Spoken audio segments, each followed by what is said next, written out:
Hello dear student, स्वागत है फिर से एक बार आपको हमारे इस यूट्यूब चैनल में। तो आज की क्लास में हम लोग मैथ के कुल मिलाकर 10 ऑब्जेक्टिव प्रश्न को सॉल्व करने वाले हैं। तो यहाँ पर आप लोग भी हमारे साथ सॉल्व कीजिएगा और अंत में हमें कमेंट करके जरूर बताइएगा कि इन 10 सवालों में से आपके कितने सवालों के सही जवाब हो पाए। तो चलिए, यहाँ पर सबसे पहला क्वेश्चन है, अनुक्रम 5, 7, 9, 11 का कौन सा पद 27 होगा। यानी कि कौन सा पद जो है 27 होगा। 13वां पद होगा, 12वां पद होगा, 11वां पद होगा या फिर 10वां पद 27 होगा। तो चलिए जानते हैं। देखिए, इसे सॉल्व करने के लिए सबसे पहले यहाँ पर हमारा जो है ये जो है 5 जो है ये हमारा ए हो गया। ठीक है, अब डी निकालना है तो डी के लिए क्या होता है A2 - A1, यानी कि 7 में से 5 को घटाया जाए तो कितना बचेगा 2। ठीक है, ए भी पता है हमें और डी भी पता है। ठीक है, तो देखिए ये 27 जो दिया गया है ये ए एन है। ठीक है, ए एन का सूत्र लगाना है यहाँ पे हमें। ए एन बराबर क्या होता है, ए एन 27 दिया हुआ है। ठीक है, ए एन बराबर होता है ए प्लस, ए में कितना है 5 है, 5 प्लस, ठीक है, ए प्लस एन -1। ठीक है, एन तो पता नहीं है, -1 इंटू डी, डी अभी तुरंत निकाले हैं कितना 2। ठीक है, देखिए 27 बराबर 5 हो गया प्लस 2 गुना एन करेंगे तो कितना होगा 2n, फिर माइनस 2 गुना 1 2 हो जाएगा। ठीक है, अब देखिए यहाँ पर 27, 5 में 2 को घटाएंगे तो कितना बचेगा 3। ठीक है, 3 को बराबर के इधर से लेकर आएंगे तो कितना हो जाएगा -3 बराबर कितना हो गया 2n। 27 में से 3 को घटाएंगे तो कितना बचेगा 24। ठीक है, बराबर कितना हो गया 2n। देखिए 12 दूनी कितना हो जाएगा 24, यानी कि n बराबर कितना हो गया 12। कहने का मतलब ये हो गया कि 12वां पद जो होगा इसका 27 होगा। कौन सा पद 12वां पद, यानी कि ऑप्शन नंबर बी इसका करेक्ट आंसर है। ठीक है, चलिए अगला क्वेश्चन की ओर चलते हैं। देखिए अगला क्वेश्चन है, प्रथम 200 प्राकृतिक संख्याओं का योग है। ठीक है, प्रथम 200 प्राकृतिक संख्याओं का योग क्या होगा। 30,600, 20,100, 40,200 या इनमें से कोई नहीं होगा। तो देखिए अगर रेगुलर संख्या का हमें योग निकालना है तो इसके लिए एक सूत्र होता है। क्या होता है,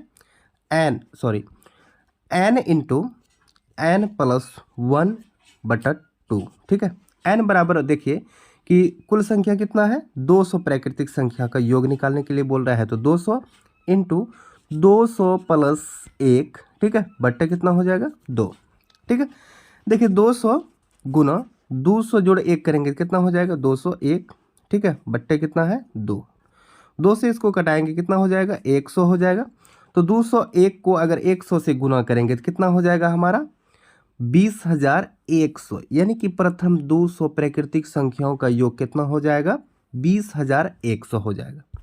वीडियो अगर आपको अच्छा लगे तो वीडियो को शेयर भी कीजिएगा और लाइक भी कीजिएगा, और अगर आप चैनल पर पहली बार विजिट किए हैं तो हमारे इस चैनल को सब्सक्राइब भी कीजिएगा, क्योंकि इस तरह का कंटेंट मैं रेगुलर लाता ही रहता हूँ। देखिए अगला क्वेश्चन है, सभी वृत्त होते हैं। ठीक है, सभी वृत्त सर्वांगसम होते हैं, समरूप होते हैं, समबाहु होते हैं या फिर इनमें से कोई नहीं।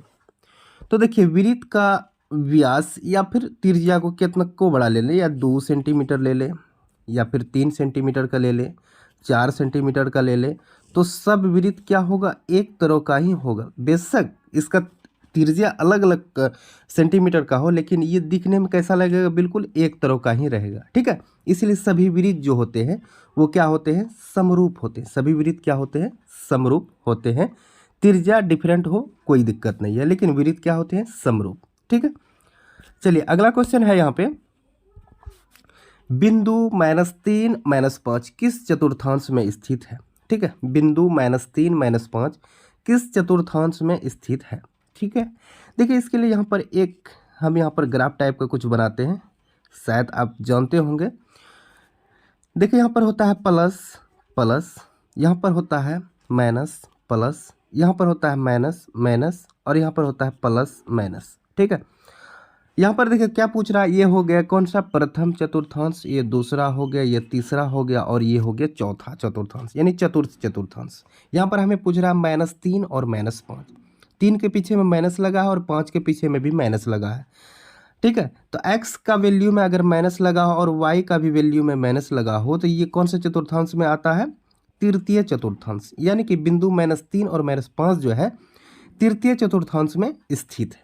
ठीक है, चलिए आप लोग भी आंसर करते रहिएगा और अंतिम में हमें कमेंट करके जरूर बताइएगा कि आपका कितना सही हो पाया। ठीक है, चलिए 5वां नंबर क्वेश्चन है, ए 2 3 है और बी 4 1 है के बीच की दूरी क्या होगा। ठीक है, यहाँ पर हमें बीच का दूरी निकालना है। बीच का दूरी का सूत्र क्या होता है, यानी दूरी सूत्र क्या होता है, under root x2 minus x1 का whole square plus y2 minus y1 का होल स्क्वायर। ये होता है डिस्टेंस यानी दूरी का सूत्र।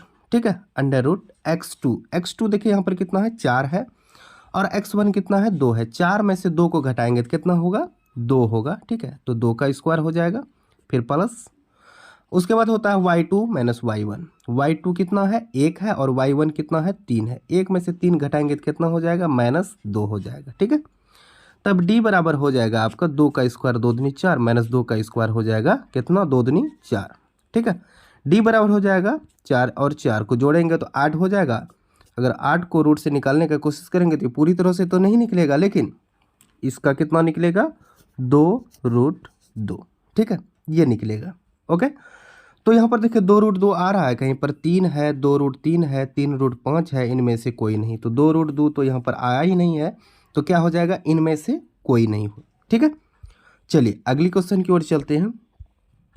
अगला क्वेश्चन है 8 sec square A minus 8 ten square ए बराबर है 16 के बराबर है, 9 के बराबर है, या फिर 8 के बराबर है, या फिर 0 के बराबर है। देखिए 8 sec square A minus 8 ten square ए, ये दोनों में देखिए 8 जो है कॉमन आ रहा है, तो 8 को हम लोग कॉमन ले लेते हैं। उसके बाद बचा क्या यहाँ पे हमारा sec square A minus 10 square ए। ठीक है, तो आपको पता होगा सूत्र की सेक स्क्वायर ए माइनस यानी sec square theta minus 10 square theta बराबर कितना होता है 1 होता है। ठीक है, तो 8 गुना 1 कीजिएगा तो कितना हो जाएगा 8 हो जाएगा, यानी कि ऑप्शन सी यानी कि गौ नंबर आपका बिल्कुल सही आंसर है। ठीक है, चलिए अगला क्वेश्चन की ओर चलते हैं।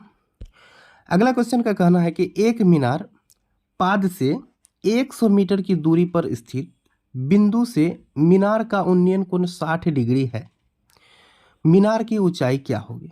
ठीक है, क्या बोल रहा है एक मीनार, जैसे ले लीजिए एक मीनार है। ठीक है, इसके पाद से मतलब जहाँ पर ये गड़ा हुआ है, यहाँ से 100 मीटर की दूरी पर, कितना मीटर की दूरी पर 100 मीटर की दूरी पर, ठीक है, मीनार का उन्नयन कोण 60 डिग्री है। इस मीनार का जो है उन्नयन कोण कितना डिग्री है 60 डिग्री है। तो मीनार की ऊंचाई क्या होगा, ये मीनार जो है कितना ऊंचा है आखिर।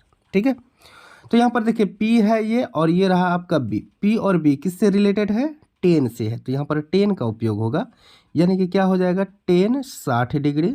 ठीक है, बराबर यहाँ पर इसको कुछ नाम दे देते हैं A B और C।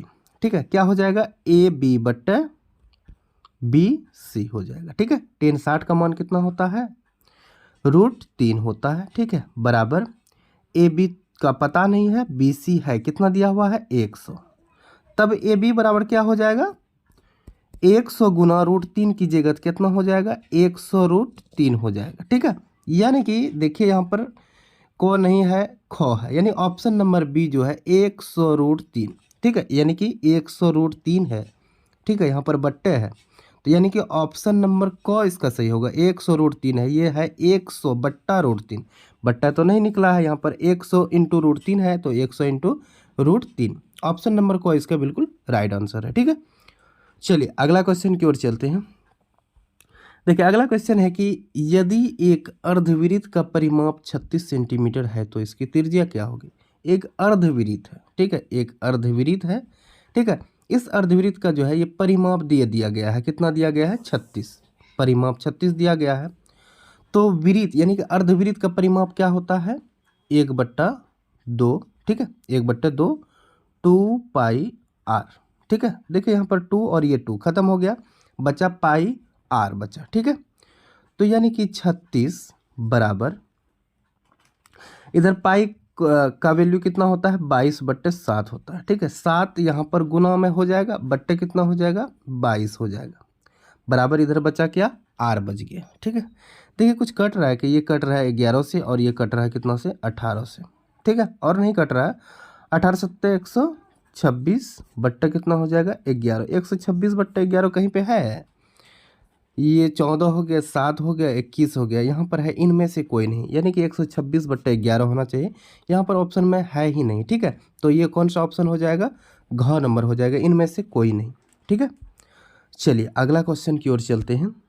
चलिए अगला क्वेश्चन है 12 सेंटीमीटर त्रिज्या वाले, ठीक है, त्रिज्या कितना है, r बराबर 12 सेंटीमीटर त्रिज्या वाले वृत्त के एक चाप की लंबाई, वृत्त का एक चाप का लंबाई दे दिया गया है, ठीक है, चाप की लंबाई जो है वो दिया गया है कितना, 10 पाई दिया गया है, ठीक है। तो इस चाप के कोण की माप डिग्री में क्या होगा, इस चाप के जो है कोण निकालना है, ठीक है। चाप का लंबाई क्या होता है, थीटा बट्टे 360, ठीक है, 2 पाई आर, थीटा बट्टे 360 2 पाई आर, ये चाप का लंबाई होता है। चाप का लंबाई कितना दिया गया है, 10 पाई दिया गया है, ठीक है। देखिए यहाँ पर हो जाएगा क्या चीज़, 10 पाई गुना ये 360 यहाँ पर नीचे में है, भाग में है, इधर आ जाएगा, बराबर के इधर आ जाएगा, दिया किस में हो जाएगा, गुना में, यानी कि ऊपर हो जाएगा 360, ठीक है, बट्टा कर देते हैं 2 पाई आर, ठीक है, 2 पाई आर। तो देखिए बचा इधर क्या चीज़ बचा, यहाँ पर थीटा बच गया, यहाँ पर 2 पाई गुना आर का वैल्यू कितना है भाई साहब, 12 है, ठीक है। देखिए यहाँ पर पाई और यहाँ पर पाई खत्म हो गया, 2 से इसको कटा देते हैं 5 से, और 12 तिया 36, 3 हो गया 36, बगल में 0 है तो 0। अब देखिए 30 गुना 5 करेंगे, 30 गुना 5 कीजिएगा तो कितना हो जाएगा, 150, यानी कि इस सवाल का सही जवाब क्या हो जाएगा, मतलब कि इसका कोण कितना हो जाएगा, 150 डिग्री हो जाएगा, ठीक है। चलिए अगली क्वेश्चन की ओर चलते हैं और अंतिम क्वेश्चन है ये हमारा। तो चलिए अगला क्वेश्चन का कहना है कि त्रिभुज ABC में DE समांतर BC है। यहाँ पर देखिए लिखा गया है DE समांतर BC है, ठीक है, DE समांतर BC और AD बट्टे DB 5/3 है, ठीक है। तब AE बट्टे AC का मान क्या होगा, ठीक है। मान लीजिए एक त्रिभुज है, एक त्रिभुज है, इसका कुछ नाम दे देते हैं A B और C, ठीक है। BC जैसा है ठीक उसी तरह एक समांतर रेखा है खींचा गया है जिसका नाम दिया गया है D और E है, हो गया। DE समांतर क्या है, BC है, और AD बट्टा DB 5/3 है, यानी कि AD 5 है और DB कितना है, 3 है। देखिए जब ये त्रिभुज समांतर है तो इसका भुजा जो होगा वो भी क्या होगा, सेम होगा, ठीक है। इधर 5 है तो ये भी 5 हो जाएगा, इधर 3 है तो ये भी कितना हो जाएगा, 3 हो जाएगा। अब हमें निकालना क्या है, AE, ठीक है, AE बट्टा AC।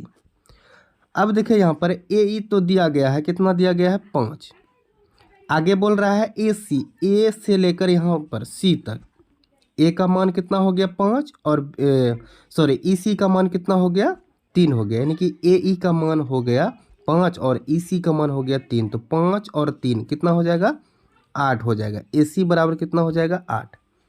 तो AE बट्टा AC बराबर कितना होना चाहिए, 5/8। तो आइए देखते हैं ऑप्शन में 5/8 है क्या, 5/3 है, 3/5 है, 5/8 है, तो ऑप्शन नंबर गो हमारा बिल्कुल राइट हो जाएगा, ठीक है। तो यहाँ पर आपको कुल मिलाकर 10 ऑब्जेक्टिव प्रश्न को बताया गया, और आप हमें कमेंट करके ज़रूर बताइए कि इन 10 ऑब्जेक्टिव में से आपके कितने सवालों के सही जवाब हो पाए। तो चलिए मिलते हैं नेक्स्ट वीडियो में, तब तक के लिए हमें इजाज़त दें। जय हिंद,